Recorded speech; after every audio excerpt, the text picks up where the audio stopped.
हमेशा देर कर देता हूँ मैं। ज़रूरी बात कहनी हो, कोई वादा निभाना हो, उसे आवाज़ देनी हो, उसे वापस बुलाना हो, हमेशा देर कर देता हूँ मैं। हम सब के पास अपने सपने होते हैं। कोई अपना बिज़नेस शुरू करना चाहता है, कोई दुनिया घूमना चाहता है, कोई डांस सीखना चाहता है, म्यूज़िक सीखना चाहता है, या फिर कोई फ़ोटोग्राफी करना चाहता है, या अपना कंटेंट बनाना चाहता है। पर प्रॉब्लम ये है कि हम में से ज़्यादातर लोग अपने सपनों पे एक्शन नहीं लेते। हम सोचते हैं थोड़े टाइम बाद कर लेंगे, अभी जॉब इम्पॉर्टेंट है, अभी लाइफ की और बहुत प्रायोरिटीज़ हैं, अभी तो बहुत काम है, बाद में कर लेंगे ना आराम से। और फिर क्या होता है, आज कल में बदल जाता है और कल फिर अगले कल में, और धीरे धीरे सपने सिर्फ सपने बन के रह जाते हैं। अगर आपके साथ भी ऐसा है तो अगले कुछ मिनट प्लीज़ मेरे साथ बने रहिए, आप निराश नहीं होंगे। मैं एक कहानी से शुरू करता हूँ। मूरी स्वाद्स एक रिटायर्ड प्रोफेसर थे। उनके बहुत सारे प्लान्स थे, सपने थे, बिल्कुल हमारी तरह, जो ज़िंदगी की बाकी प्रायोरिटीज़ में कहीं पीछे रह गए थे। उन्होंने सोचा था कि रिटायरमेंट के बाद आराम से करूँगा सब कुछ, रिटायरमेंट के बाद तो वक्त ही वक्त होगा। एक दिन जब वो घर वापस आ रहे थे तो गाड़ी चलाते हुए अचानक से उनके पैर चलने बंद हो गए। वो एकदम घबरा गए। जैसे तैसे घर पहुँचे, बीवी को बताया। उनकी वाइफ ने बोला कि डॉक्टर को दिखा लो। डॉक्टर ने कुछ टेस्ट कराने को बोला। नेक्स्ट डे फिर से उनकी बॉडी जैसे चलनी ही बंद हो गई। डॉक्टर्स को फ़ोन किया, बताया। डॉक्टर ने उन्हें कुछ और टेस्ट करवाने को बोला और बोला रिपोर्ट्स लेके आप मुझसे मिलने आओ। मुरी रिपोर्ट्स लेके हॉस्पिटल जा रहे थे। जाते हुए सोच रहे थे कि अपने फेवरेट रेस्टोरेंट से अच्छा सा लंच पैक करवा लूँगा, वाइफ के लिए स्वीट्स भी ले लूँगा जो उसे पसंद है, बस जल्दी ठीक हो जाऊँ और फिर वो सब जो अभी तक नहीं कर पाया करूँगा, आराम से करूँगा। जब मूरी डॉक्टर के पास गए तो उन्होंने देखा कि बाहर अच्छी सी धूप चमक रही थी, ट्रैफिक चल रहा था, लोग अपनी अपनी लाइफ में बिजी थे, सिक्योरिटी गार्ड अपनी वॉच को बार बार ठीक करने की कोशिश कर रहा था। डॉक्टर ने रिपोर्ट्स देखी, कुछ देर चुप रहे और फिर बोला कि आपको ALS है, एक ऐसी बीमारी जिसमें धीरे धीरे इंसान का शरीर बंद पड़ जाता है और अब आपके पास सिर्फ 2 महीने का वक्त है। मूरी हॉस्पिटल से निकले और उन्होंने फिर से देखा कि बाहर धूप वैसे ही चमक रही है, ट्रैफिक वैसे ही चल रहा है, लोग वैसे ही बिजी हैं और वो गार्ड अब भी अपनी घड़ी ठीक करने की कोशिश कर रहा है। उन्हें शौक लगा कि मेरी तो पूरी दुनिया ख़त्म हो गई, बस दुनिया को जैसे फ़र्क ही नहीं पड़ता। और उन्हें एहसास हुआ कि दुनिया किसी के लिए नहीं रुकती, वक्त किसी के लिए नहीं रुकता। कैसे उन्होंने सब कुछ रिटायरमेंट के बाद के वक्त पे टाल दिया था और अब उनके पास वक्त ही नहीं बचा है। हमें लगता है कि टाइम इनफाइनाइट है, पर असल में you have less time than you think. अगर हम अपने लाइफ स्पैन को थोड़ा सा टेक्निकली समझने की कोशिश करें, या यूं कहूँ कि क्वांटिफाई करने की कोशिश करें कि ये हमारे पास सच में कितना वक्त है।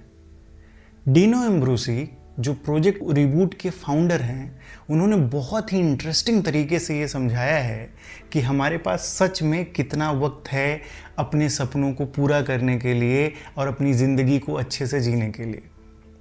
मान लेते हैं कि एवरेज ह्यूमन लाइफ 90 साल की है। हाँ, 90 साल सारे नहीं जीते हैं, फिर भी एक क्लोज और ऑप्टिमिस्टिक नंबर है। सुनने में ज़्यादा लग रहा है ना? अगर हम इसे महीनों में तोड़ दें तो ये बनते हैं 1080 महीने। अब ज़रा इस चार्ट को ध्यान से देखिए। अगर आप हर दिन 8 घंटे सोते हो तो पूरी लाइफ का 1/3 वक्त बस सोने में निकल जाता है, मतलब 360 महीने।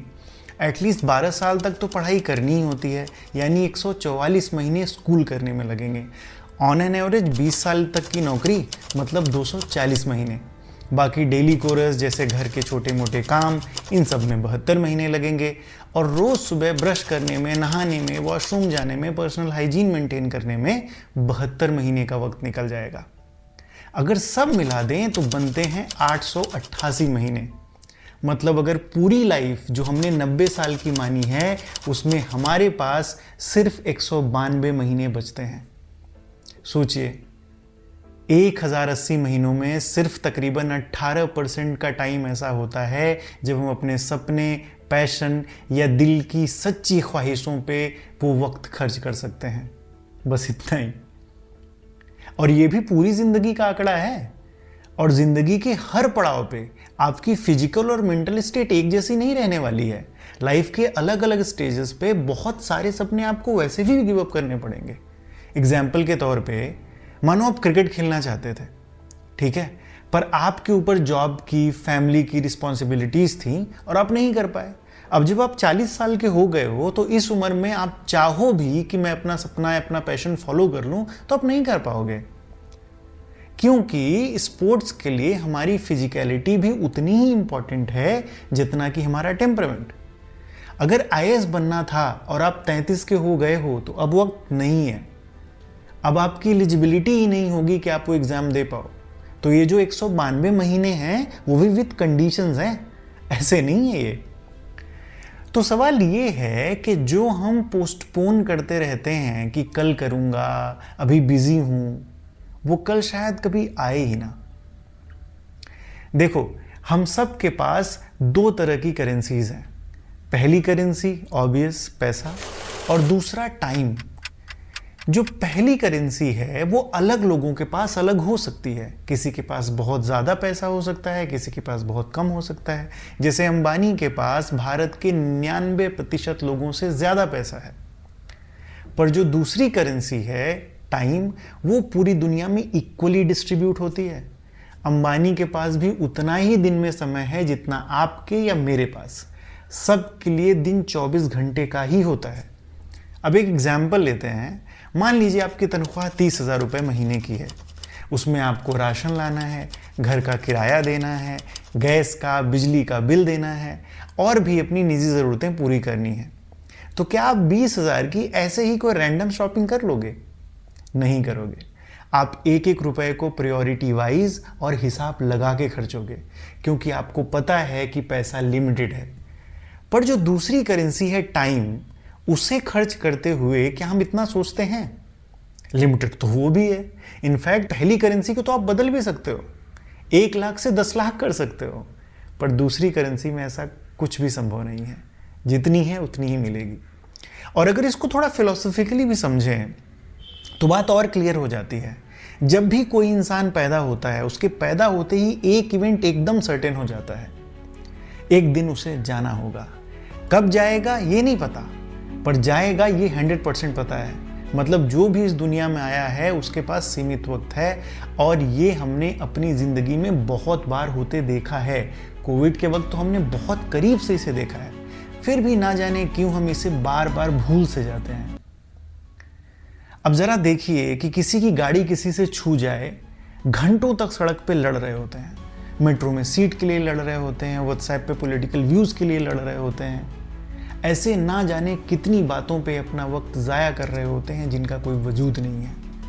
क्या सच में अगर हमें हमेशा याद रहे कि हमारे पास वक्त लिमिटेड है, तो क्या हम यूं ही अपना वक्त बर्बाद करेंगे? मुझे लगता है शायद नहीं करेंगे। हर किसी की ज़िंदगी में कोई ना कोई रिग्रेट होता है, और वो सिर्फ एक रीज़न से होता है, सही टाइम का इंतज़ार करते रहे या सही टाइम पे एक्शन नहीं लिया।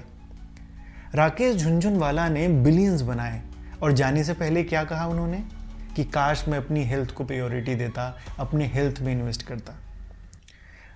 तो अब सवाल ये है कि हम करें क्या? कैसे हम अपने लिमिटेड टाइम को सही जगह पे इन्वेस्ट करें? देखो, सबसे पहला स्टेप है क्लैरिटी लाओ। अपनी लाइफ की प्रायोरिटीज़ को लिखो। क्या सच में आपके लिए मैटर करता है? फैमिली, हेल्थ, लर्निंग, करियर, लिखो, क्लियर करो। दूसरा, डिस्ट्रैक्शंस हटाओ। देखो, जो भी तुम्हारे गोल्स में हेल्प नहीं करता ना, उसे कट करो। Let me be blunt with it, उसे कट करो। चाहे सोशल मीडिया हो, टॉक्सिक लोग हों, मीनिंगलेस डिबेट्स हो, या फिर कोई आपका रिलेशनशिप हो। तीसरा है एक्शंस लो, अभी लो। राइट टाइम कभी नहीं आता, परफेक्ट मोमेंट कभी नहीं आता। जो करना है अभी स्टार्ट करो, चाहे छोटा स्टेप ही क्यों ना हो, बट लो। और चौथा, ग्रेटिट्यूड रखो। अपने पास जो वक्त बचा है उसे सेलिब्रेट करो, कल का वेट मत करो। एक सेंस ऑफ अर्जेंसी तो होनी ही चाहिए।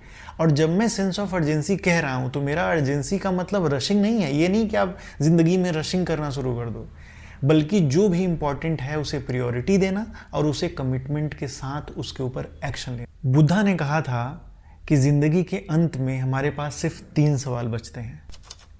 Did I love, did I live and did I matter? और इसका जवाब हाँ होना चाहिए। अगर नहीं है तो कुछ तो ऐसा है जो हम अपनी ज़िंदगी में गलत कर रहे हैं, अपनी ज़िंदगी के साथ गलत कर रहे हैं। आज का दिन, अभी का मोमेंट, यही आपके पास असली करेंसी है। जो भी करना है शुरू करो, छोटा सा ही सही, एक कदम आगे बढ़ाओ, क्योंकि सही टाइम कभी नहीं आता और गलत टाइम हमेशा चला जाता है। मैं किसी भी तरीके की फियर मॉन्गरिंग नहीं करना चाहता, ना ही मेरा मतलब ये है कि मैं आपको फोस्टर करूं कि आप ज़िंदगी में हर चीज़ हड़बड़ाहट में करने लगो कि ये भी कर लूं, वो भी कर लूं, सब कुछ जल्दी से कर लूं, वक्त तो ख़त्म ही हो जाएगा। नहीं, ऐसा नहीं है। मेरे कहने का इतना सा मतलब है कि आप जो भी करने वाले हैं, जहाँ भी आप अपना वक्त खर्च करते हैं, हमें उसे इस लेंस के साथ देखना पड़ेगा कि हमारा यहाँ पे वक्त खर्च करना वर्थ इट है या नहीं है। अगर वर्थ इट नहीं है तो कोई ज़रूरत नहीं अपना वक्त खर्च करने की। कुछ कड़े डिसीजंस लेने पड़ेंगे। जाते जाते मैं आपको एक सवाल के साथ छोड़ के जा रहा हूँ। अगर आपको पता चल जाए कि आपकी ज़िंदगी में बस 1 साल बचा है, तो आप अपना बचा हुआ वक्त कहाँ लगाएंगे? जो जवाब आया वही आपकी असली प्रायोरिटी है। और आज से, अभी से उसी प्रायोरिटी पे काम करना शुरू करिए, क्योंकि क्या पता कल हो ना हो। Your time is limited, so don't waste it living someone else's life.